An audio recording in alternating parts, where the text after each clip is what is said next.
Bertemu kembali. Baik, untuk perkembangan lanjut situasi banjir di Pahang pula, kita bersama wartawan bernama Muhammad Farhan Abdul Ghaffar. Sila kawan.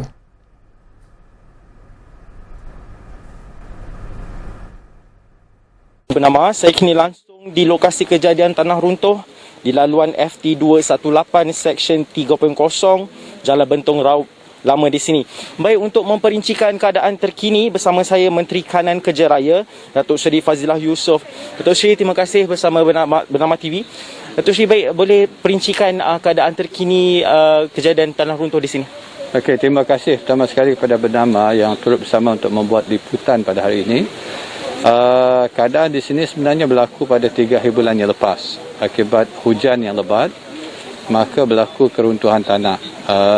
Daripada siasatan awal, menurut JKR, kemungkinan pergerakan air yang deras ini disebabkan ada kegiatan sama ada peladangan ataupun pembukaan tanah, menyebabkan mungkin aliran air itu bertambah deras dan menyebabkan keruntuhan di jalan ini. Apa yang kita lakukan, JKR bersama dengan syarikat konsesi sudah pun berada di tapak untuk membersihkan, dan kita sudah pun membuat laluan sementara yang boleh dilalui oleh kenderaan ringan. Dan apa yang akan kita lakukan selepas ini ialah untuk menambah baik jalan ini, jalan sementara, supaya boleh dilalui sekurang-kurangnya oleh lori 3 tan pertama sekali untuk membekalkan air kepada orang-orang yang tinggal di perkampungan lebih kurang 2 km daripada tapak ini yang sebelum ini terputus hubungan. Kedua, untuk kemudahan laluan disebabkan banyak ladang-ladang ataupun kebun-kebun durian di dalam sana, dan kemungkinan mereka memerlukan laluan untuk mengangkat hasil produk mereka. Jadi sebab itu JKR sama ada di peringkat negeri Pahang dan daerah bersama dengan syarikat konsesi sekarang ini bekerja keras untuk memastikan laluan ini dapat dijalankan sebaiknya dan akhirnya dapat memudahkan pergerakan services dan juga orang ramai melalui jalan ini. Itu langkah sementara. Langkah jangka panjang apa yang kita buat ialah untuk desain, melihat balik detail desain pemulihan pada jalan ini, dan kita jangkakan akan mengambil masa lebih kurang 5 bulan. Pertama, untuk membuat culvert, kemudian timbusan dan mengembalikan jalan ini kepada untuk dilalui seperti sedia kala oleh orang ramai. Itu langkah jangka panjang. Yang ketiga ialah untuk kita buat kerjasama dengan semua agensi berkaitan, termasuklah sebab air pun, bekalan air terputus, bekalan kabel dan sebagainya, dan kita JKR akan menghubungi semua pihak untuk kita selaraskan bagaimana kita nak pastikan kemudahan ini akan dapat diselesaikan untuk orang ramai.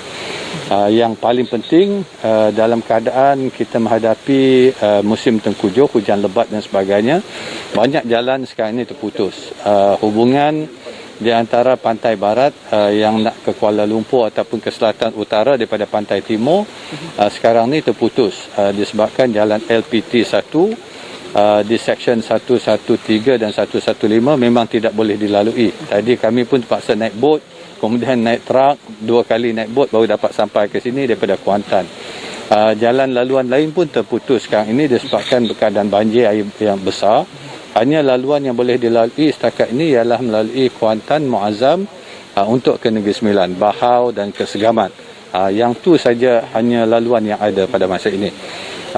Dan sebab itu saya menyuruh orang ramai sebelum memulakan perjalanan, sila rujuk kepada sama ada laman Twitter JKR Malaysia ataupun JKR Negeri, khususnya Negeri Pahang, dan juga LLM ataupun Twitter LPT. Yang ni supaya mereka dapat melihat apakah kedudukan terkini jalan yang boleh dilalui sebelum memulakan perjalanan. Mereka juga boleh menghubungi JKR Malaysia. Kita sudah pun membuka bilik gerakan kita sepanjang 24 jam. Hubungi JKR, kita akan ada nombor perhubungan di sana untuk mereka tahu apakah laluan-laluan alternatif untuk ke mana saja mereka ingin pergi. Datuk Seri, untuk lokasi di sini dijangka bila akan pulih dan siap sepenuhnya? Yang pemulihan kekal kita jangkakan setakat ini 5 bulan. Ya. Yang penting yang sementara ini dulu supaya dapat digunakan oleh orang ramai. Okey. Baik, terima kasih Datuk Seri. Baik, saya kira itu sahaja laporan terkini yang boleh saya bawakan langsung di lokasi kejadian tanah runtuh kembali ke Wisma Bernama.